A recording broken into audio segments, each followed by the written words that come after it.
Hi అండి అందరికీ welcome to Renuka's kitchen. ఈరోజు మనం చేయబోయే స్పెషల్ రెసిపీ ఉల్లి పొరక మెంతెం కూర శనగపప్పు. ఇప్పుడు ఉల్లి పొరక మెంతెం కూర శనగపప్పు చేసే విధానాన్ని చూసేద్దాం. శనగపప్పు తీసుకొని వాటర్ పోసుకొని ఒక బౌల్లో వేసుకొని మంచిగా ఉడకనివ్వాలి.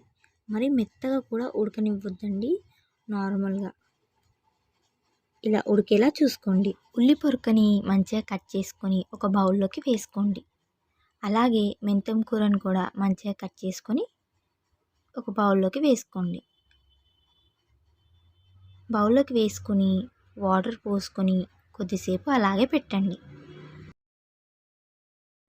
ఇప్పుడు టమాటాలు, పచ్చిమిరపకాయలు, కరివేపాకు, కొత్తిమీర తీసుకొని రెడీగా పెట్టుకోండి.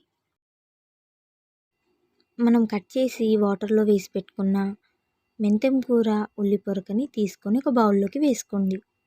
స్టవ్ మీద ఒక కూర బగవాన్ని పెట్టుకొని నూనె పోసుకొని నూనెని వేడవ్వనివ్వండి.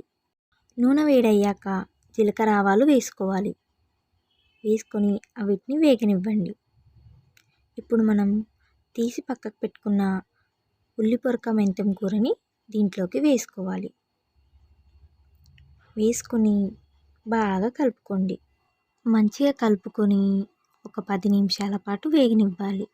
మూత పెట్టుకొని వేగనివ్వండి. ఇప్పుడు మూత ఓపెన్ చేసి చూడండి, ఇలా బాగా దగ్గరికి అయిపోయిందండి ఉల్లి పొరక ఇంకా మెంతెం కూర. ఇలా దగ్గరికి అయిపోయాక అల్లం వెల్లుల్లి పేస్ట్ వేసుకొని బాగా కలుపుకోండి. అలాగే పసుపు కూడా వేసుకోండి. వేసుకొని మంచిగా కలుపుకోండి. కరివేపాకు వేసుకోండి.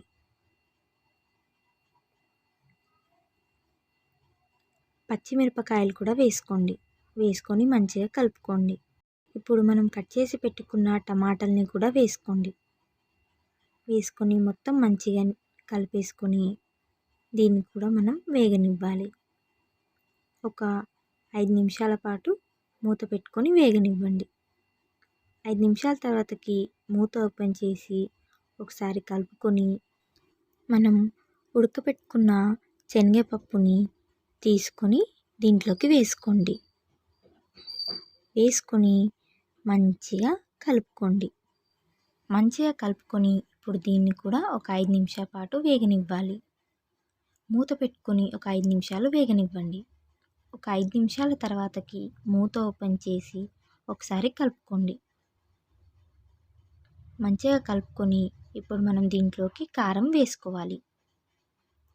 అలాగే ఉప్పు కూడా వేసుకోండి. వేసుకొని మంచిగా కలుపుకోండి. మంచిగా కలుపుకొని ఒక 2 నిమిషాలు మూత పెట్టి వేగనివ్వండి. 2 నిమిషాల తర్వాతకి మనం దీంట్లో ఒక గ్లాస్ వాటర్ పోసుకోవాలి. పోసుకొని మంచిగా కలుపుకొని మూత పెట్టేసి ఒక 5 నిమిషాలు వేగనివ్వండి. ఇలా బాగా ఉడకాలండి. ఇలా ఉడికేటప్పుడు ఒకసారి కలుపుకొని మనం కట్ చేసి పెట్టుకున్న కొత్తిమీరని ఇప్పుడు దీంట్లోకి వేసుకోవాలి. ఒక్కసారి కలుపుకొని మూత పెట్టేసి 2 మినిట్స్ దమ్ముకు పెట్టేసి స్టవ్ ఆఫ్ చేసేయండి.